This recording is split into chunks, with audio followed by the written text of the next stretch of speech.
Good evening and welcome to गना shot. गना shot में आप सबका स्वागत है। At the outset, let me tell you, a few days back, our prime minister, about a week back, he gave a podcast to Lex Freidman. That was in many languages, and it was well received all over.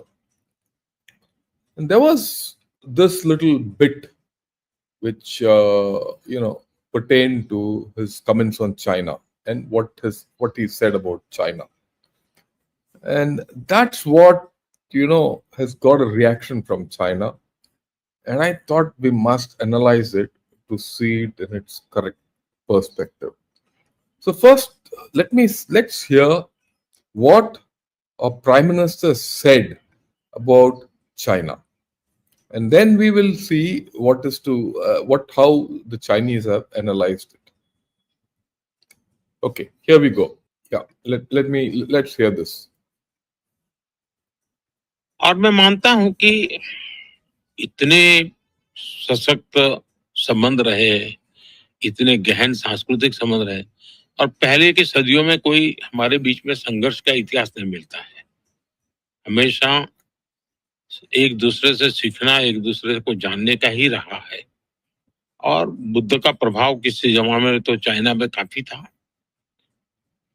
और वो यहीं से ही वो विचार गया था। हम भविष्य में भी इन संबंधों को ऐसे ही मजबूत रहना चाहिए, कंटिन्यू रहना चाहिए। ये हमारा जहां तक डिफरेंसेस तो होते हैं, दो पड़ोसी देश होते हैं तो कुछ ना कुछ तो होता है। ऑकेजनल डिसएग्रीमेंट भी बहुत स्वाभाविक है, कोई ऐसा तो हर चीज नहीं होता, एक परिवार में भी रहता है। लेकिन हमारी कोशिश है कि हमारे जो डिफरेंसेस हैं डिस्प्यूट में ना बदले, उस दिशा में हमारा प्रयास रहता है। उसी प्रकार से हम डिस्कॉर्ड नहीं, डायलॉग, इसी पर बल देते हैं, तभी जाकर के एक स्टेबल कोऑपरेटिव रिलेशनशिप और दोनों ही देशों के लिए बेस्ट इंटरेस्ट में है। ये सीख है कि हमारा सीमा विवाद चलता रहता है। तो 2020 में जो सीमा पर जो घटनाएं घटी, उसके कारण हमारे बीच स्थितियां काफी दूरी की बन गई। लेकिन अभी राष्ट्रपति श्री के साथ मेरा मिलना हुआ, उसके बाद सीमा पर जो चीजें थी उसमें नॉर्मल से आ चुकी हैं। 2020 के पहले की स्थिति में हम लोग अब काम कर रहे हैं। अब धीरे धीरे वो विश्वास और वो उत्साह और उमंग और ऊर्जा वापस आ जाए, वो उसको थोड़ा समय लगेगा कि बीच में 5 साल का अंतराल गया है। हमारा साथ होना ना सिर्फ बेनिफिशियल है, बल्कि ग्लोबल स्टेबिलिटी और प्रॉस्पेरिटी के लिए भी जरूरी है। और जब 21वीं सदी एशिया की सदी है, तो हम तो चाहेंगे कि भारत चीन के बीच में स्पर्धा सब स्वाभाविक है, स्पर्धा कोई गलत चीज नहीं है, इस संघर्ष नहीं होना चाहिए। So what has he said? This competition is okay, but it shouldn't turn into a dispute. That's the first thing. And the second thing, his very important thing, he said, look, we can have differences, but we need to coexist. We need to have a stable relationship because countries need to provide stability to the world order. And he's also acknowledged the fact that, look, we've had a difficult relationship ever since 2020. For 5 years, we've had a problem. So we're not going to be turned around in a hurry. And things like that. And one important point which he mentioned in the beginning is that India and China have never had,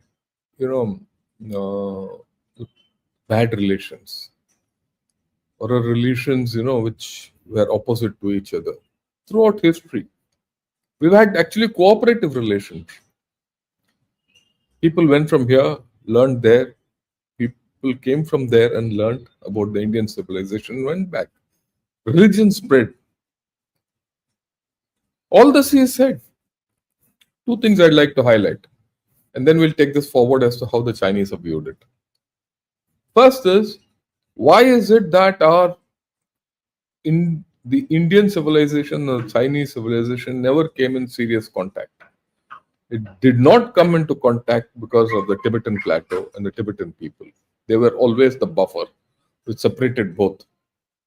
Suddenly now that both the countries share a common border, and they've shared this common border only since both of them came into being around in the late 40s, 48, 49, 40, 47 we got independence, 49 they established the PRC. So that's the first thing. So this is a new experience for both of us. Both are growing countries. Both have had differences of opinion. This border was never demarcated. So a lot of issues, which he said. But he says, look, we need to come to a modus vivendi so that we provide a stable order and both grow together. The official Chinese media has welcomed it. They said, good, it's a good outreach. We look at it very positively and all. And the same thing came up in South China Morning Post, the first reaction, where they've said, Prime Minister has signaled a thaw in the India-China relationship, which he himself has said, look, things have changed ever since he met President Xi Jinping.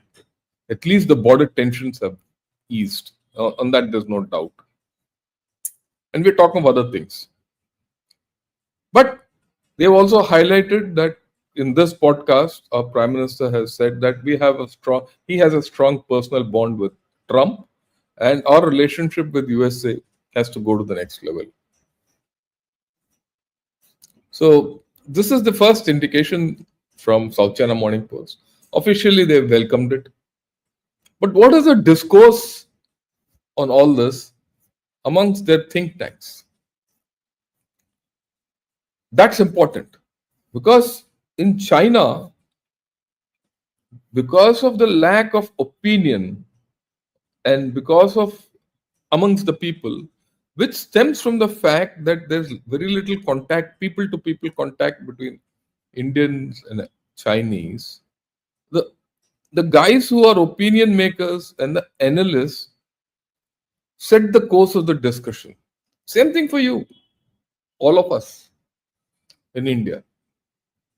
I've heard so many comments coming back to me and saying, look, thanks to you, you told us so many things about China, otherwise we didn't know anything about China. So to that extent, I have influenced your opinion of China through my lens. There's no doubt. And many more.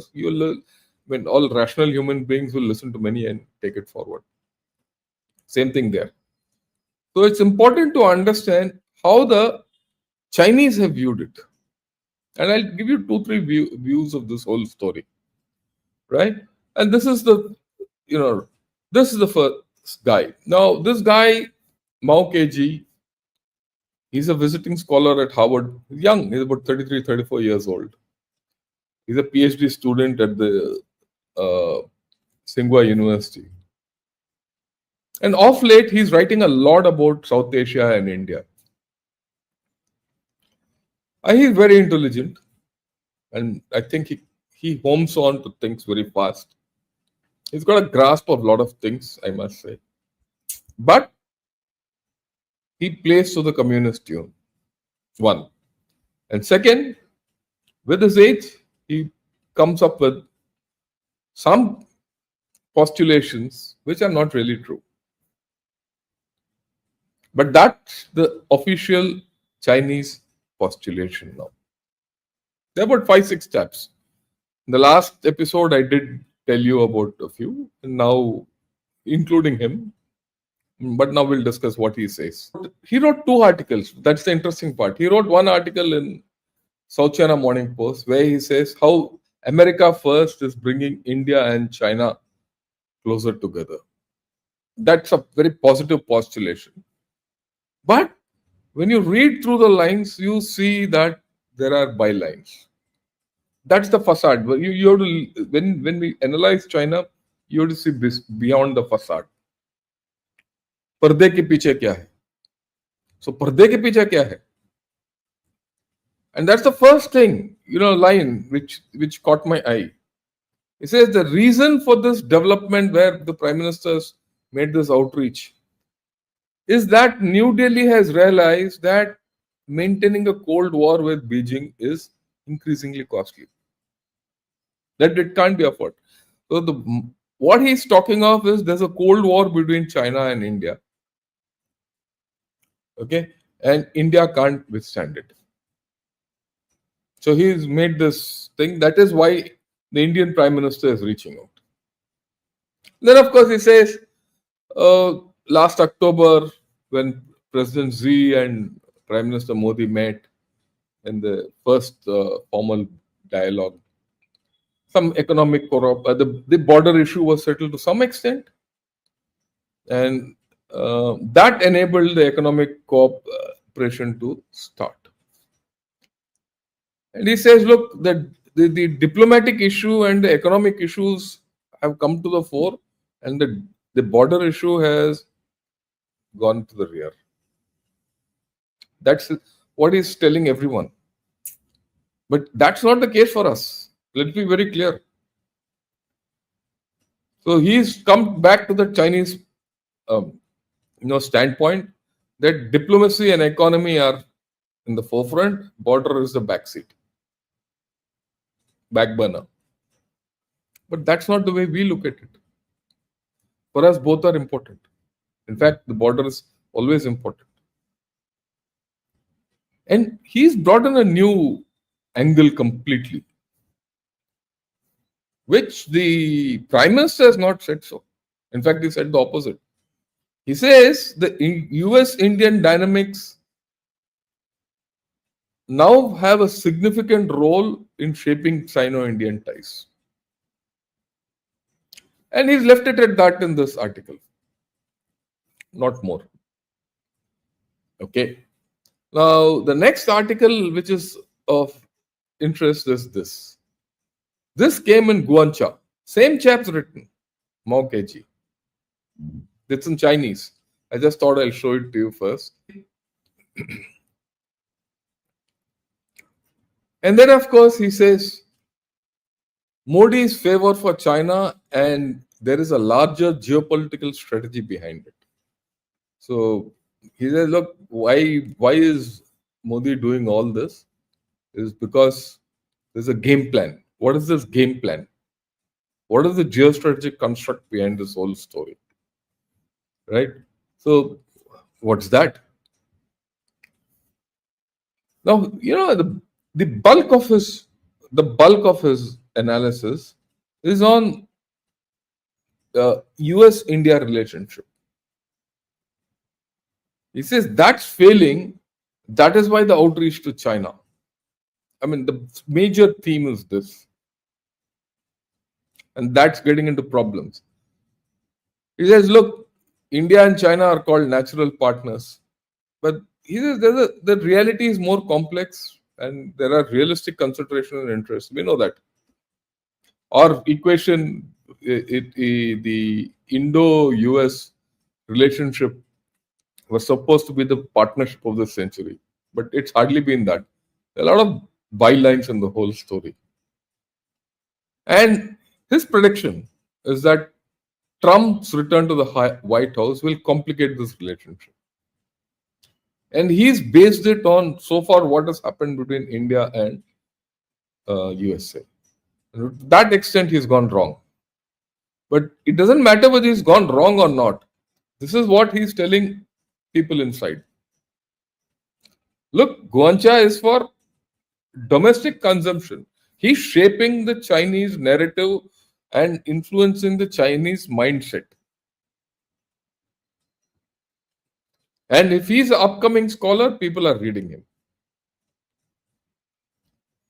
What he postulates is that India has gained face in this, Prime Minister's visit to USA. But that's a short-term affair. Since USA wants long-term practical benefits, which India can't give. That's his argument. He says all this high talk about high-tech cooperation projects and all, this has given a high-end feeling to the Modi government, but actually things on ground are negligible. Well, he might be right to a large extent and not right to a large extent. We all know ISET has not really taken off in a big manner. But equally, the fact is that Apple has shifted its production here. And so is Microsoft setting up a research center here. So I think he's portraying as if India is being left in the lurch by US. Understand this. And he's analyzed it. He says energy and military technology. If India-US relationships goes high in energy and military technology, he predicts that it will be at the cost of other partners like Russia, France, and Israel. And India has to balance this out, or vice versa. We know that there's nothing new. We've been doing that for long. Right? And now one can see a very clear underlying philosophy in the Indian procurement or acquisition thinking that we will not be dependent on any one country. Strategic autonomy comes from the fact that you have multiple sources from which you can get technology or high-end items while striving to be Atmanirbhar. So he's wrong, but he's putting this formulation there.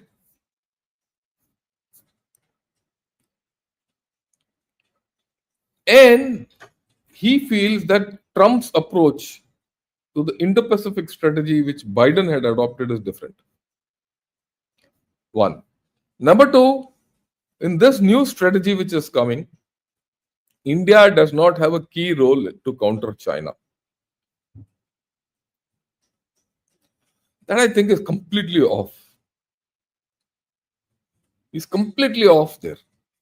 Why? You look at, what Trump said in his inauguration about IMEC, India Middle East Economic Corridor to Italy and USA. Be a beautiful corridor and things like that. Where does it start? India. Goes through where? North Arabian Sea. North Arabian Sea is part of Indo-Pacific. And towards the end, I'll tell you, there's something happening with India and Philippines. And that won't happen without American concurrence, as far as Philippines is concerned. Okay. So India's role in countering China has not reduced. There's a larger thing he's talking of a Trump outlook. He says that Trump is not interested in South Asia. He's not interested in the Indian Ocean. It's only India. But India is left alone on its own. And then, Trump made that remark, we'll hand over Bangladesh to Prime Minister Modi. He says, his analysis is that remark alone hands over greater autonomy to India, greater influence in this region, which is important. Suddenly, they've also realized by doing this, Trump has told India to take care of the subcontinent. That scares them. Then he says, no, while that has happened, India will now be under pressure from geostrategic competition and risks. Where? China. And I'll talk about this a little later.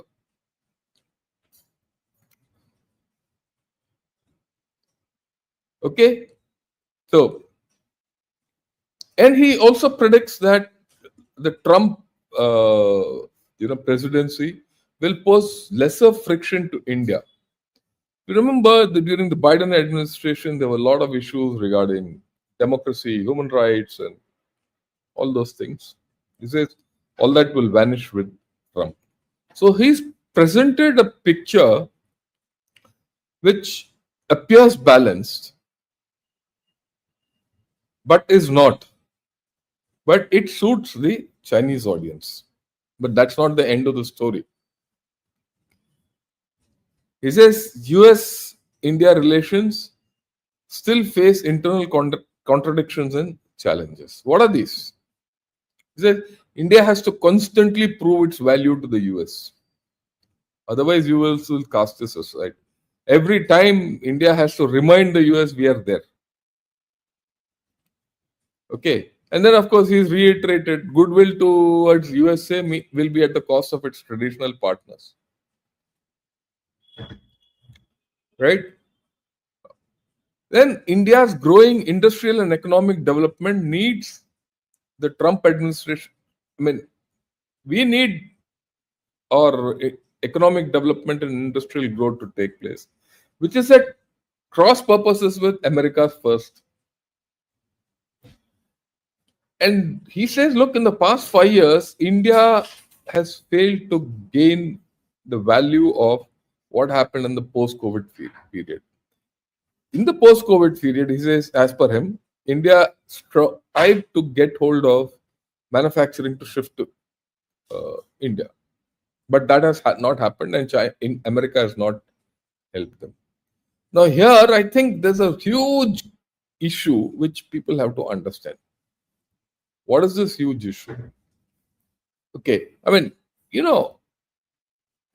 everyone tells us, and there's a lot of commentary on the fact that, India has missed the bus in the post-COVID period. All those, factories and supply chains and all, which had to shift from China, have not shifted to India, but the benefit has gone to Vietnam, the benefit has gone to Malaysia and other countries. I agree. To a large extent, we have missed the bus. But this is just the start of a cycle. As days go by, there are more people who want to quit China. That's the current state of affairs. If more people want to quit, or rather reorient away from China, whatever they could reorient from Vietnam or go to Malaysia and all that is done, dusted. Mexico, Trump has stopped. Those, second order routes have stopped. So where else will they go now? Where else will the world go? India. That is why you see all of a sudden, Apple has stayed true and on course for its latest products, Apple 16 and all that. And even 17 they're looking at from India. You suddenly see you coming here. Ursula von der Leyen came here. Suddenly you see New Zealand coming here for a FTA and things like that. Okay. So this thinking that we have missed the bus is wrong. I think the cycle starts now. And this is what many of us have to understand. And then, of course, he says, look, domestically, Modi wants to, save face or gain face by being next to USA, which USA is not giving. As a result, this business of give face, lose face will be costly for India. And Trump will not give, any face to India. Well, this is the Chinese formulation of face, because face is a very important aspect of the Chinese thinking. It's not for us. India has a capability of, अरे यार अभी नहीं तो कभी, आज नहीं तो कल हम आगे बढ़ जाते हैं. But China में face important है. So he's talking of it. But I don't think that's the formulation at all. Then he changes track. And he says, look, as Trump shrinks USA's global influence through his internal policies and all that, India gains a chance to increase its footprint. But if India attempts to expand its footprint, or influence, it will face pressure from China. It will face geopolitical risks. And all this it now has to do on its own, and India can't do it. So he's projecting within, कि भाई ये तो फंस गया अभी. Trump is not going to help India. India is on its own as it wants to increase its footprint, and India can't stand up to China. Okay, now also India will now be cautious. It will avoid over reliance on USA, and it doesn't want to be slapped in the face. All this. Oh, these are standard thinking. Interestingly, this part, he's not put it in South China Morning Post, he's put it in the internal analysis. So, like I said earlier, there is a analysis for external consumption and there's an analysis for internal consumption. And what is an internal consumption is quite different in terms of, it's quite vicious, if I may say. So you see that, look, we'll come to that in the end anyway. So this is the way India's outreach or our Prime Minister's outreach to China is being viewed. It's being viewed as a mark of weakness or admission of weakness. But he says, what will Modi do? How will he progress China-India relations? He says he'll moderately improve relations with China so that he can gain strategic space while reducing the risk of facing China. If you saw, you heard what Prime Minister Modi said, there was more philosophy in that, there was more history in that, there was more civilization in that. He says, civilizationally, we have not been enemies. We have not had any issues with us. It's only now. It's a change of geography, change of many things. So we need to reset it. It will take time. He says, okay, let it take time. But he's given a twist as if this will give India great outreach to India, China will give India greater strategic space and will reduce the risk of facing China. That's stupid actually. He says India will maintain a high level of diplomatic adjustment with China as a backstop, but the actual expectations and actions will be with USA. He says if there's a mishap with USA, it wants to ensure that it can face China. And of course, he says this is no-brainer. India will also strengthen its diplomatic investment in Europe, Japan, Korea, and its strategic ally Russia to seek broader strategic convergence in space and economic interests. It's not that. India is everyone is coming to India, and this is what I'm going to talk of. On 26th, I'm going to talk in the Madras Management Association on India as a global player in a multipolar world, and I'm trying to get it, beamed live, so that all of you can watch it and live as I speak to them in that place. Let me see how it happens. And in my research, what I saw is there's a centrality of India which is emerging, and just one part of that centrality we'll discuss towards the end. Okay, then of course there's this thing that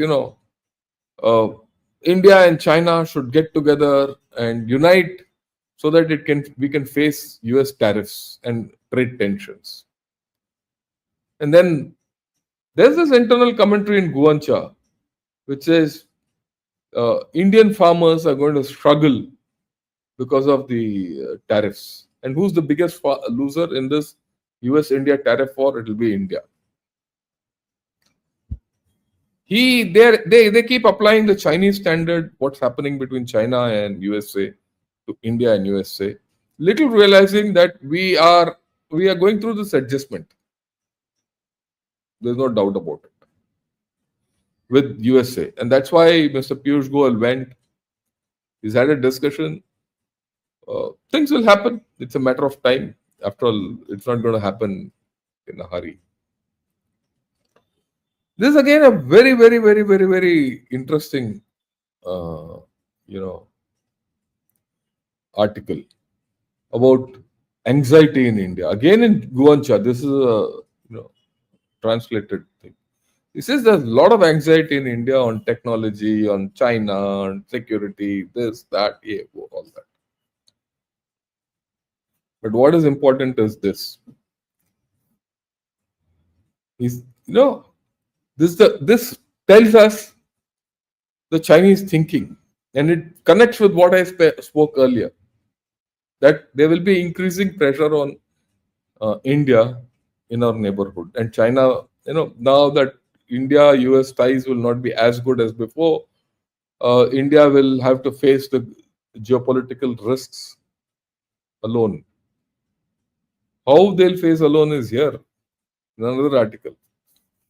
This chap says India is a strong side. I've just taken it out, lifted it, so that you understand how the Chinese write and how they postulate it. He says India is a strong side in South Asia. First, Pakistan is a stubborn, weak side. Thank God, Chinese have started realizing that Pakistan is a stubborn, weak side. And Bangladesh and Sri Lanka are more of a weak side that is holding by their voice. They are very weak, so they don't have a voice. Now here comes the rub. If China takes action, then these may become stubborn weak parties. So Pakistan, from being a stubborn, weak state, will become stubborn, and Bangladesh and Sri Lanka will take the place of Pakistan. But the degree of stubbornness will be different, but that's okay. That means there will be a thorn in our sides. So what? Chinese arms sales generally focus on maintaining the balance of power. They ensure that, look, if they sell to both sides remain in the same thing. And they even they respect the existing imbalance in most cases. Now, here comes the rub.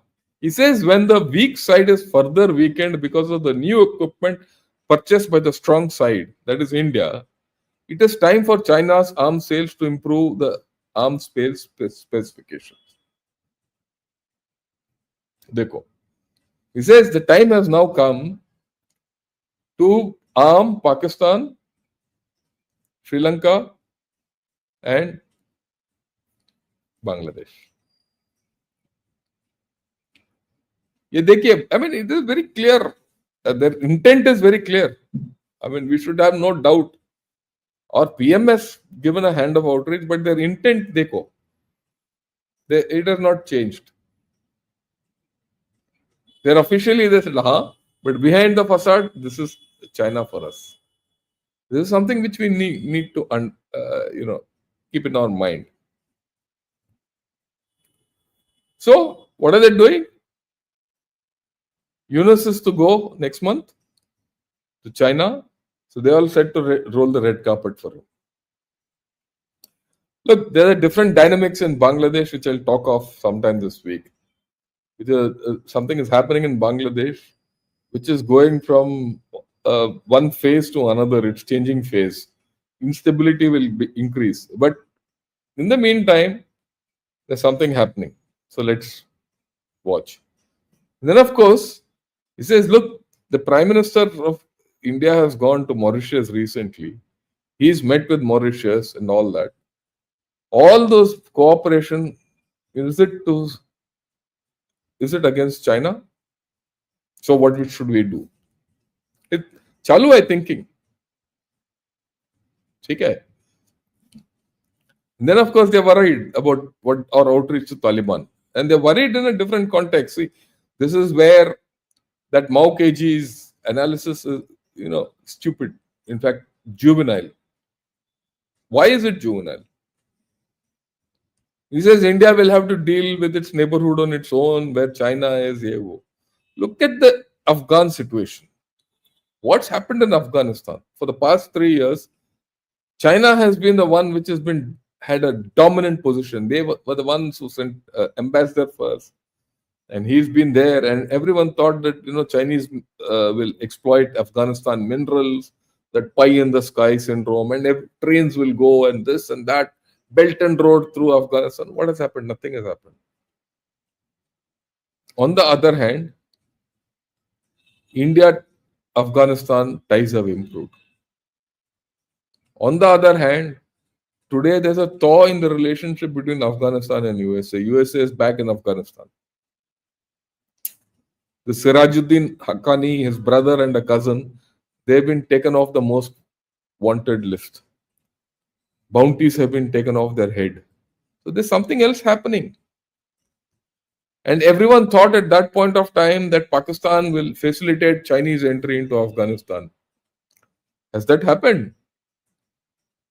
China is there where it is. Pakistan has got a bamboo from where? From Afghanistan. Pichodo mein. So their formulation is different. Actually, what's happening on ground is different. Okay. And then, of course, they expect us to be part of the BRICS currency and all that, de-dollarization and all that. That's all out. Our foreign minister said, no, we will not do it. He's already made a statement. They're cutty about it.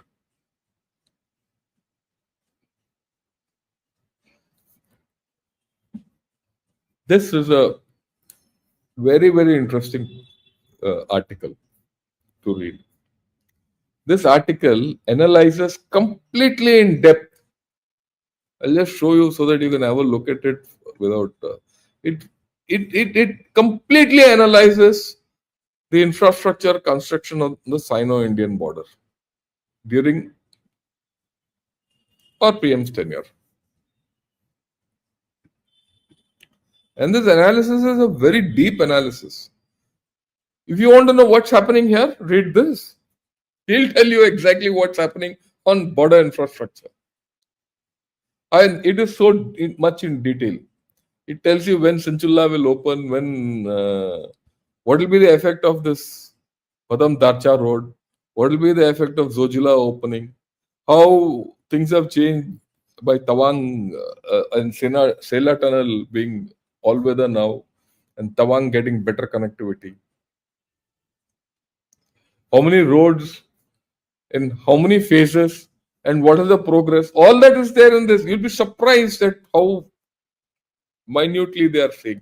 And what is it that they are acknowledging is that, look, there is a change happening, and that change worries them. So when we say our border infrastructure is slow, yes, definitely it might be slow. There might be slippages and all that, but not as per Chinese. That's the thing. Okay, that's the important thing. So what does he say? He says, look, there's been a great policy change by Modi government. There's first and foremost, as far as the border infrastructure is concerned, there's a strategic transformation in thinking. And a second major policy change is funding of infrastructure projects has increased. The investment has gone manifold up. He's quoted figures on this. And then, which is the most important thing, he says, there's been a reform in the bureaucratic decision-making mechanism so that the efficiency of delivery of the border infrastructure has gone up.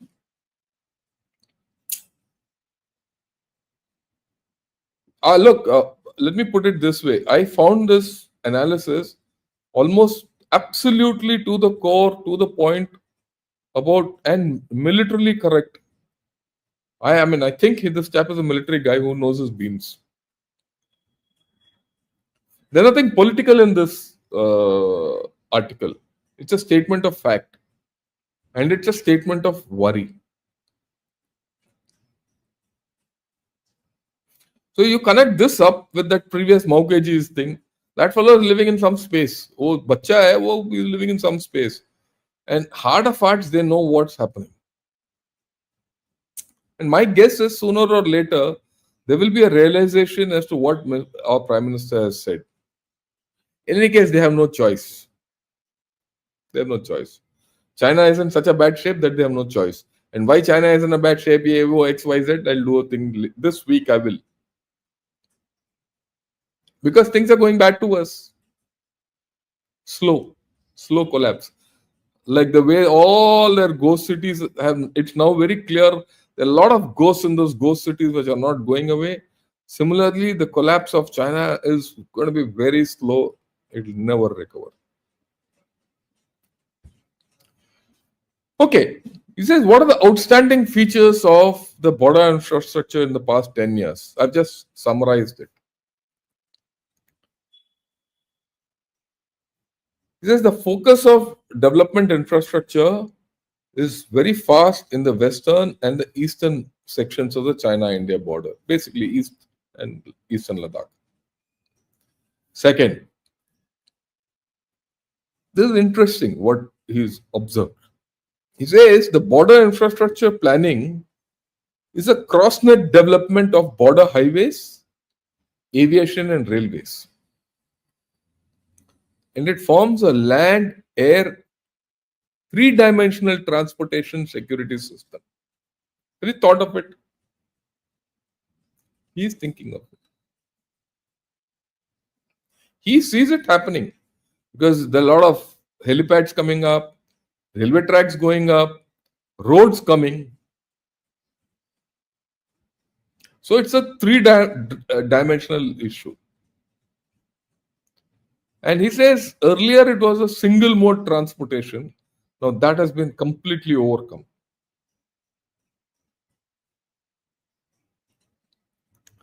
And then Modi government has widely introduced funds, large scale construction machinery, construction technology, and snow removal equipment from the US and its allies.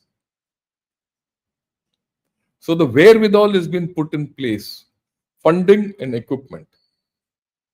Bureaucracy is out and things are going fast. Yet there will be delays. I mean, let's be very clear, there will be delays. But even a bit of progress upsets the Chinese calculations. Lastly, he acknowledges, at present, with the strong promotion of the Modi government, the level of Indian border infrastructure has been greatly improved. This is as much as an admission you will see from China. And this has got great repercussion. What happens? The offensive capability of China goes down. Your offensive capability goes up, which means relatively you are coming to parity. In a few years, maybe 4 or 5 years, you'll be at parity.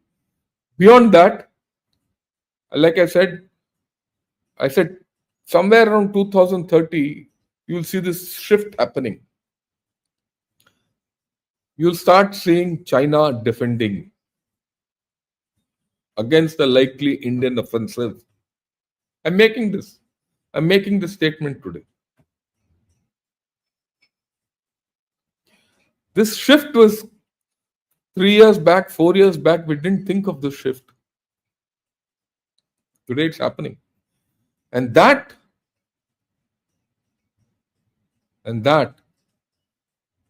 is what is worrying them. They've lost that thing. Okay. Now, mind you, this is a comment by Aam Aadmi in China. And this comment had a lot of resonance in Guangzhou.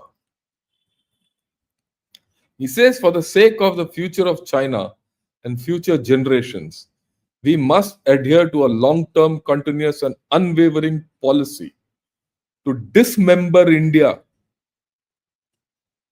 This is a long-term and arduous task, but we must stick to it and never give up halfway.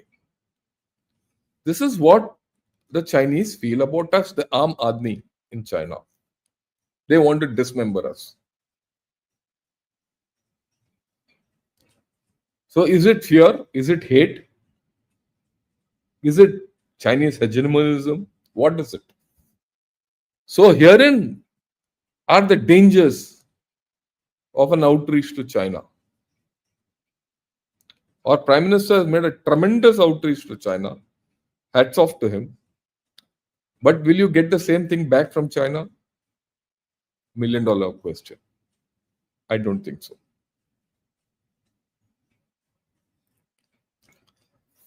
What does China want from India? After all this, what is China का भाव क्या है?